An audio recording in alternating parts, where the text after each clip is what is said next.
On April 29, 1900, a train engineer by the name of Sam Tate called in sick on his run from Memphis, Tennessee to Canton. The railway was looking for a replacement, any engineer who would accept the job, no matter how sleep-deprived or overworked they were. One man rose to the challenge.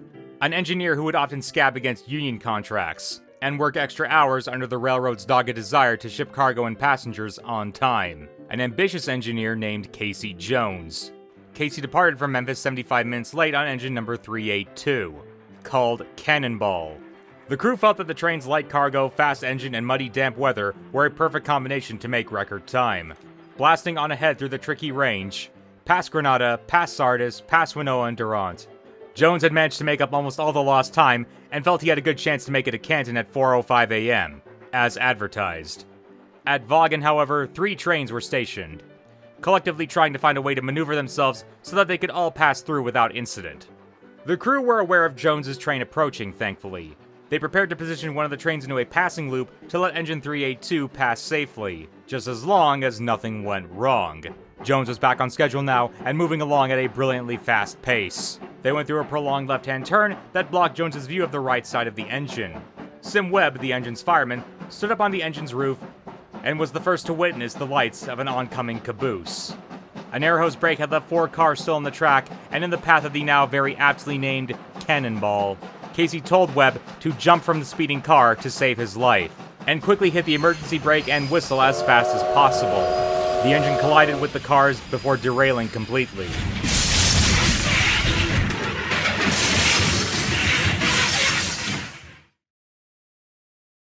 Casey Jones was the only casualty of the impact. The railroad proceeded to lionize the name of Casey Jones, holding up the man as a heroic martyr who gave his life to save the passengers of his train. A beautiful, almost romantic story, discounting the recklessness from both Casey and the railroad for prioritizing time over safety, of course. But despite these facts, people admired the story. So much so that a song was written about him. The Ballad of Casey Jones, written 9 years after the incident, helped to solidify the memory of this man.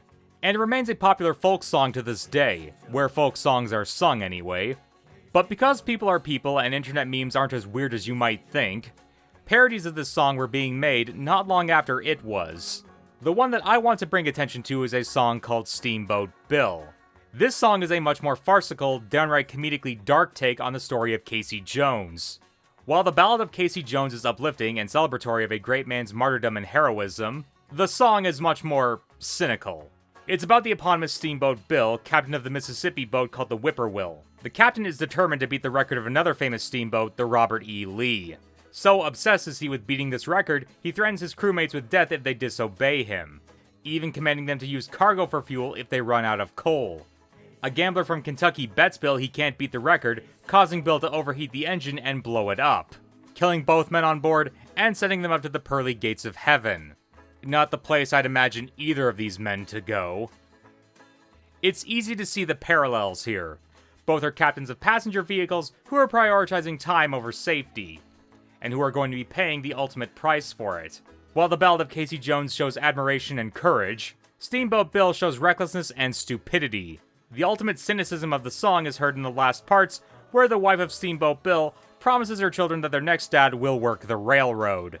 The joke is pretty obvious now that you know the context. The song was popular and well known enough that Buster Keaton made a movie about the song on May 12, 1928. Like all Buster Keaton movies, it's a wonderfully silly affair, made by the master of stunt work and slapstick. But as you can guess from the title of this video, how does this relate to Mickey Mouse? Well, if you listen to the actual song Steamboat Bill, you'll hear a familiar tune. Oh, Steamboat Bill, steaming down the Mississippi. Steamboat Bill, a mighty man was he. Steamboat Bill, steaming down the Mississippi, going to beat the record of the Robert E. Lee.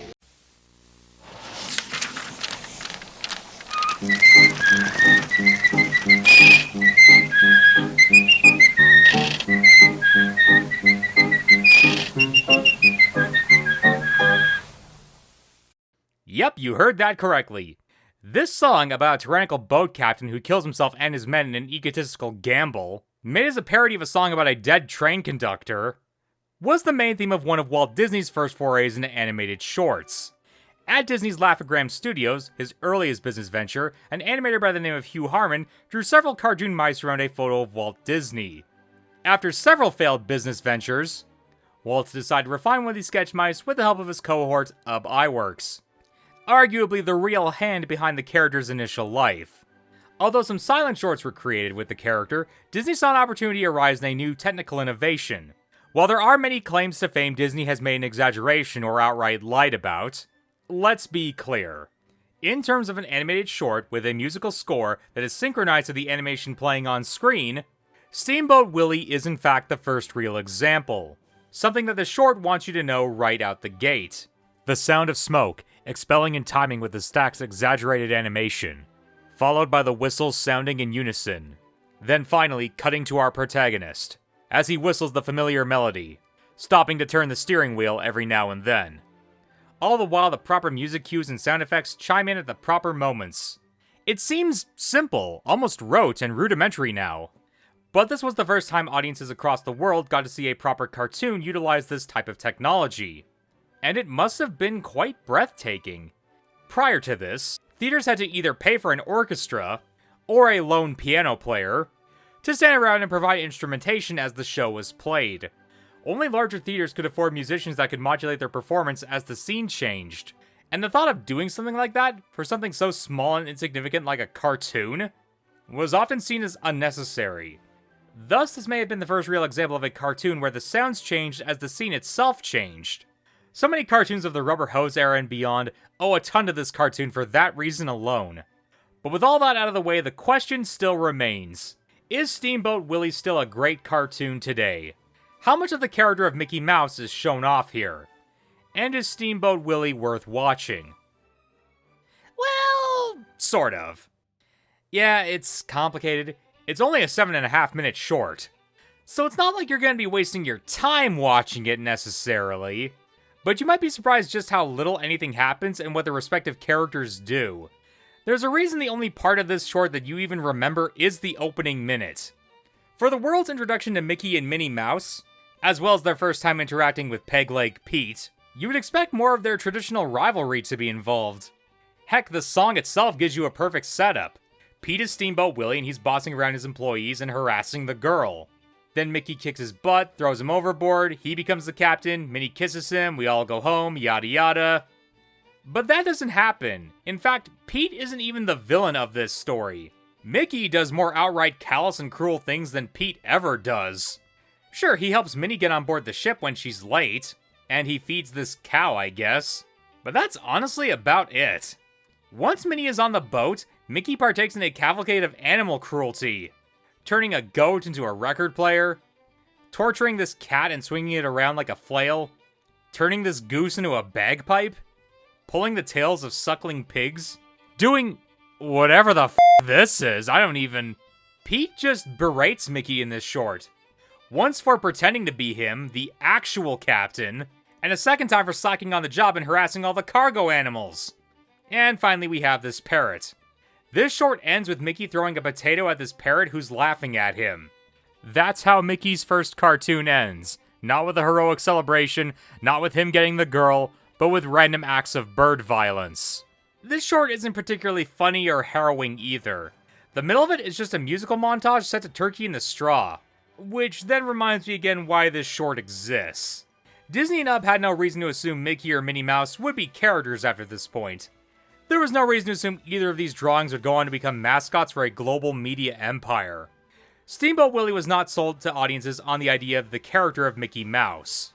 It was created to show people that a cartoon could have sound and be set to music in a synchronized fashion. Everything else afterward is completely incidental. From Donald Duck to Goofy, from Snow White to Wish. This short was a showcase of technical innovation. And while it might have been impressive on that front at the time of its release, I don't think it really shines outside of that historical context. You might like what the salesman is giving you at the end of the day, but a foot in the door is still just a foot in the door.